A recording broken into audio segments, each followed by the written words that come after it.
Hey y'all, I'm Leeland Bassham, and this is my presentation, The Argument for Nuclear Power.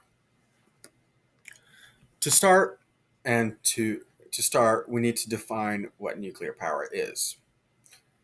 Often, people look at nuclear power and they think of the material, the energy given off by the material.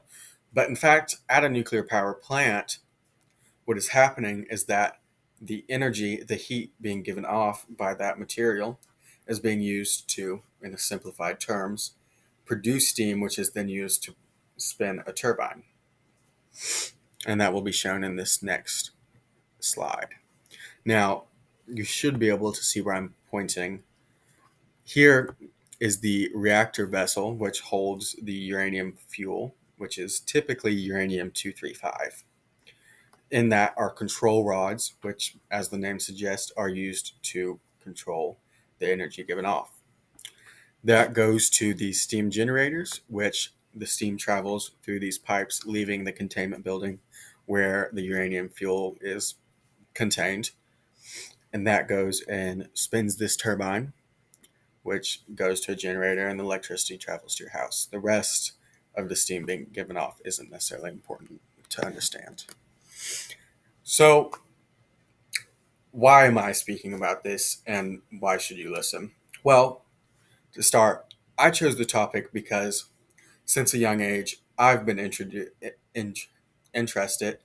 in more in government and politics and creating more efficient systems for people. Why is that important to you? Well, in our future, we need to, one, combat climate change, which nuclear power is a perfect or a strong system to do so. And of course, that will impact you. Climate change is not only the rising of the sea levels, but it's the change of climates and weather patterns. If you look at Tennessee, we've had extremely hot winters, but we're also having more snow than we historically have. Well, within this presentation, what are the main points? What do you need to focus on? Well, to start, safety of nuclear energy, combating climate change, and the economics of nuclear power.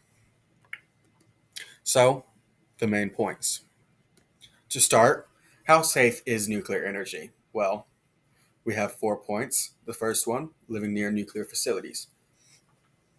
What you need to understand is that when you live near a nuclear facility, when you're within 50 miles, you'll receive 0.01 millirem of radiation per year. For perspective, in a year just from natural sources, you receive 310 millirem. In total, including man-made sources, you receive 610, and this will be shown in the next slide. This is a minuscule amount of radiation. You receive more radiation from products that you buy and bring in your own home.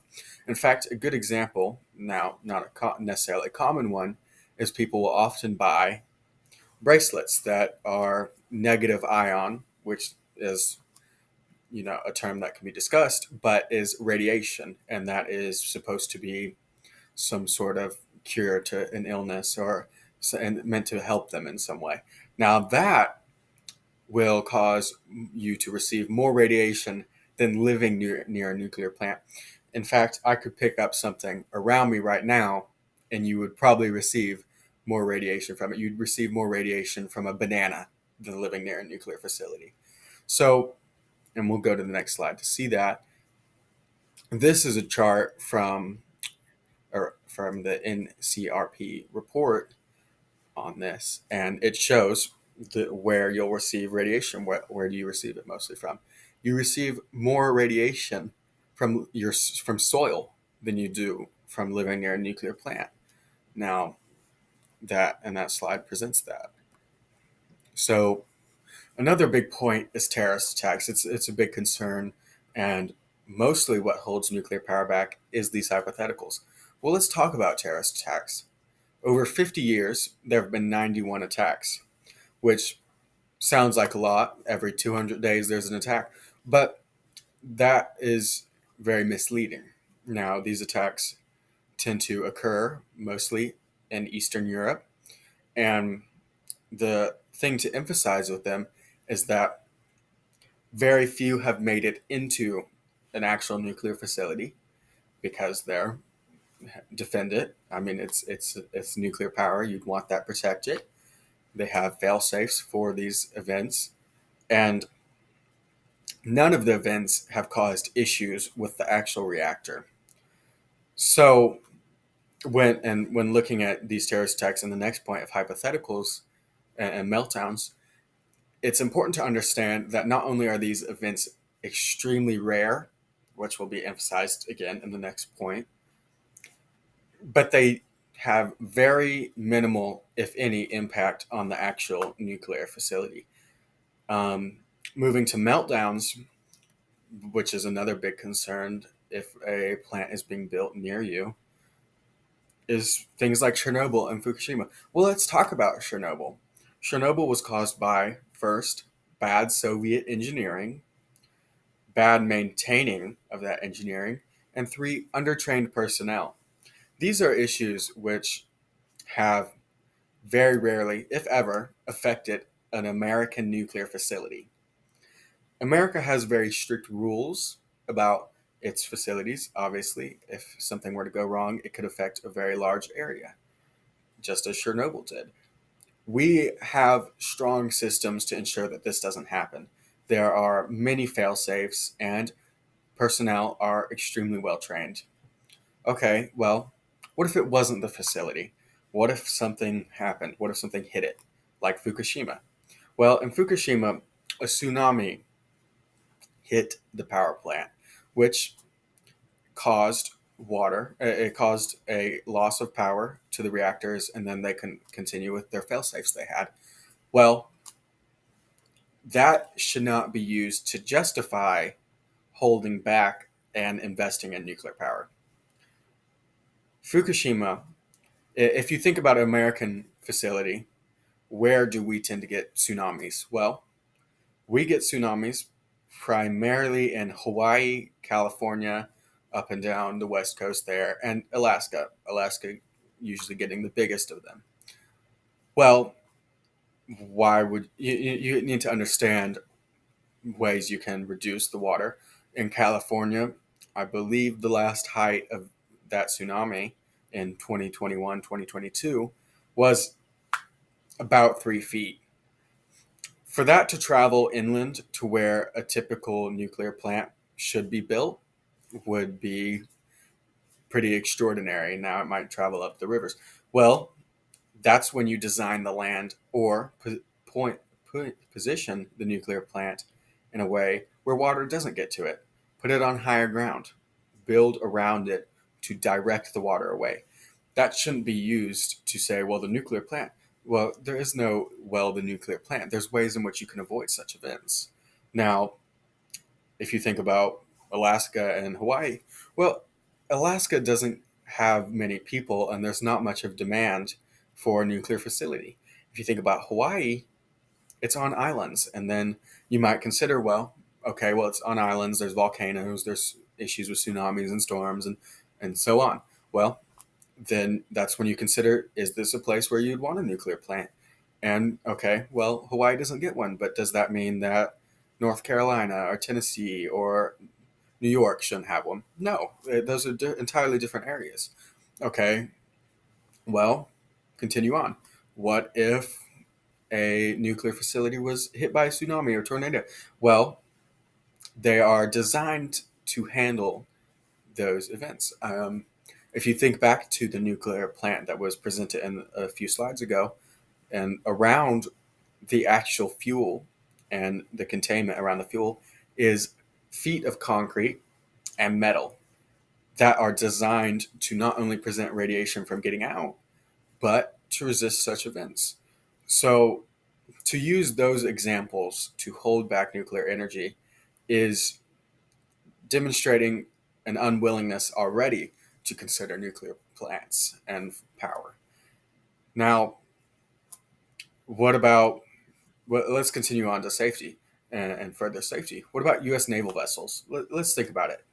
There are over 100 U.S. Navy vessels which are powered by nuclear power. 72 submarines, 11 supercarriers, and a research vessel. Now, none of these ships have experienced issues with having nuclear power. In fact, the reason we have so many is that they're very good for not only the Navy, but well, they're good for the Navy. You can travel very far distance without refueling. That's obviously affects emissions. You're not using diesel to travel across the ocean like some submarines. So the safety of nuclear power is very well defined. It's extremely safe. You're not going to be exposed to a lot of radiation. A terrorist attack and the meltdowns and natural disasters, not only are they unlikely to cause an event, if a terrorist attack is causing a nuclear fallout, you have bigger concerns than that nuclear plant. How did a terrorist group infiltrate something so secure? Did they use some sort of device? These are hypotheticals. If a terrorist group has a device that allows them to do that, you have bigger concerns than that nuclear plant. So to understand and look at that, it's all hypotheticals, which are extremely unlikely. And if they were to happen, it's not the fault of the nuclear plant. Now, and then you have the naval vessels. And here's that slide from earlier. Well, okay, nuclear energy is safe. What else? Okay, well, climate change, combating climate change. First, let's look at emissions. That's usually what's talked about. And we'll go on to the next slide to show this to you. But nuclear energy is extremely low in the emissions. If you come over to the side here, it is grams of CO2 equivalent per kilowatt produced. Well, nuclear energy is 12 grams of CO2 for each kilowatt produced. Coal, 820. Natural gas, 490. Now, those are all fossil fuels, so you expect that. Well, let's look at something that is 4 times as large in its emissions. Solar, utility solar. Now, when you continue on, every form of solar is higher emissions than nuclear power.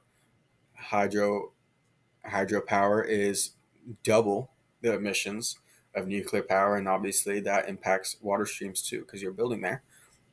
The only thing which is equivalent or smaller to nuclear energy is wind power. Now, this demonstrates that nuclear energy is extremely low emissions for the energy that's being produced. Now, obviously, a nuclear plant is going to produce more energy than any of the things on here. So it would skew the graph, but it is a lower amount of emissions per kilowatt, which is something to emphasize. Now, okay, it's low emissions, but does it really power a lot? Well, yes, it does. One nuclear plant can power up to 500 to 600,000 homes.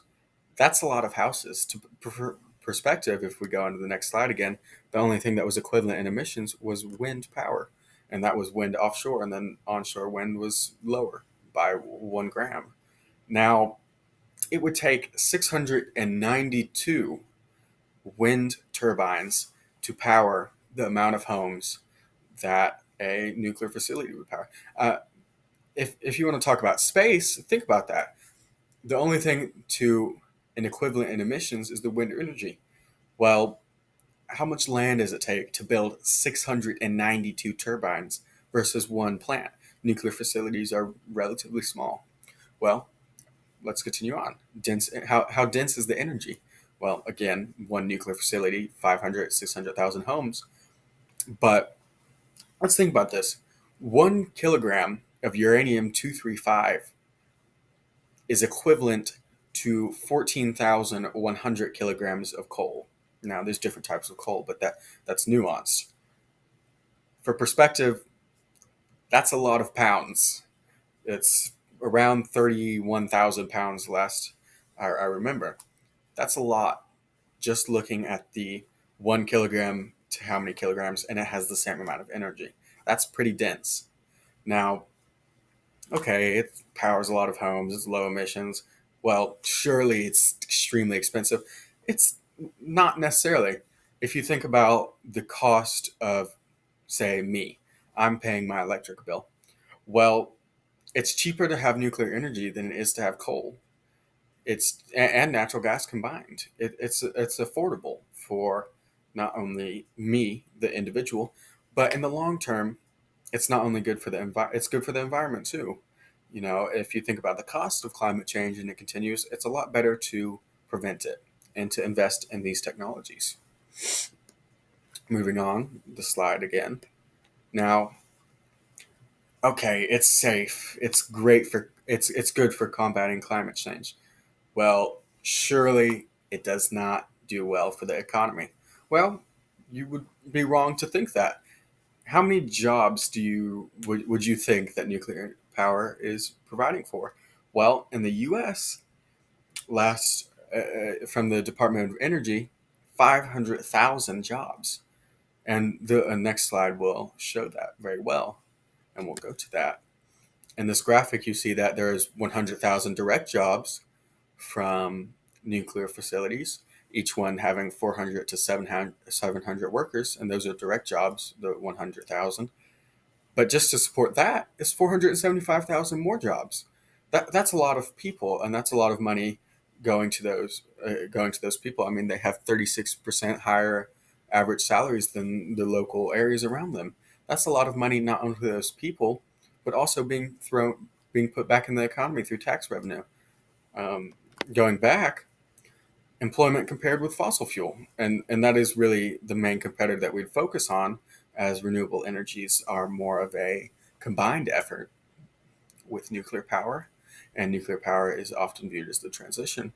But what about the employment with fossil fuels? Well, for each gigawatt of energy produced at a nuclear plant, that is 0.14 people that are being employed full time to produce that, which obviously sounds like a low number, but you need to think about it in the greater context.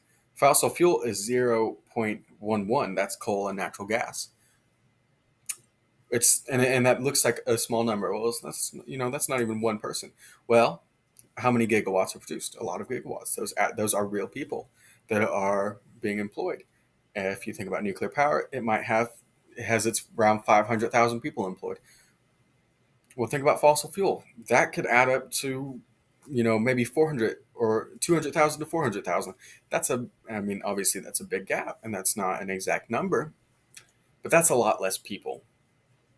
Now, okay, it provides a lot of jobs. It's better at jobs than fossil fuels. Well, tax revenue. Let's think about tax revenue. Well, for each nuclear plant, that one plant is providing 67 million in federal taxes and 16 million to the state and local government. That's a lot of money that goes towards things like roads and healthcare and other amenities, education. Now, and that's certainly important, but if you look at all nuclear power plants in the US, I believe that adds up to $12 billion. That's a lot of money that could go back into public services. And here's that slide again. Well, what about the conclusion? Well, through this presentation, I hope I've presented the safety, the viability in combating climate change, and the economic points. Um, of course, the subpoints: safety, climate change, economics. Understanding these points is good for going forward in advocacy for nuclear power and to combat harmful misinformation, again, especially with the safety of nuclear power. And how can you advocate for nuclear energy? Well, one, I would encourage you to do your own research. Of course, this is an introductory presentation, but in your own you can have personal discussions. If somebody comes up to you and says, well, nuclear power can't really be that safe, can it? Well, you have this information now, and if you do your own research, you'll probably have more. Um, if this really interested you, you could communicate to government, and that means one, that could be email, writing, or calling a government official. For example, I could call my U.S. representative to to Congress. I could say, well, I think we should get a nuclear plant because we have this many thousands of people moving to Clarksville and Tennessee, and we're going to be running out of power and blah blah blah, and so on. So, and that advocacy to them, and then hopefully you would communicate with other state leaders. They certainly have influence on that too.